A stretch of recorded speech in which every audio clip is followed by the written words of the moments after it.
সমস্যা বলতে প্রথমে আমি আসি মনস্তাত্ত্বিক সমস্যা। তো সে একটা ছেলের ক্ষেত্রে দেখা যাচ্ছে সে তো দীর্ঘদিন ধরে, Right. তখন যখন বিয়ের পরে সে যখন মেলামেশায় যায় নারীর সাথে বা তার স্ত্রীর সাথে বা তার পার্টনারের সাথে, তখন সে একটা অন্যরকম ফিলিং কাজ করে তার মধ্যে, বিকজ সে তো তার নিজেরটা নিজেই গ্র্যাটিফিকেশন বা আনন্দ নিয়ে অভ্যস্ত। তখন সে নারীর সাথে কিভাবে আনন্দ নেবে, এখানে একটা মনস্তাত্ত্বিক দ্বন্দ্ব কাজ করে।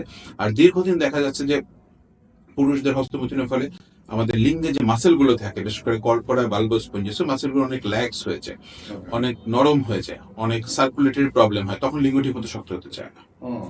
আর নারীদের ক্ষেত্রে দেখা যাচ্ছে যে তারা যখন ক্রমাগত আঙ্গুল বা অন্যান্য কোনো সাবস্টেন্স দিয়ে তার ওই জায়গাতে গ্র্যাটিফিকেশন নিচ্ছে, তো সেখান থেকে দেখা যাচ্ছে তার ওখানে অনেক ধরনের ইরোশন তৈরি হয়। অনেক সময় দেখা যাচ্ছে ভ্যাজাইনাল ওপেনিংটা একটু ল্যাক্স হয়ে যায়, একটু টাইটনেসটা কমে যায়।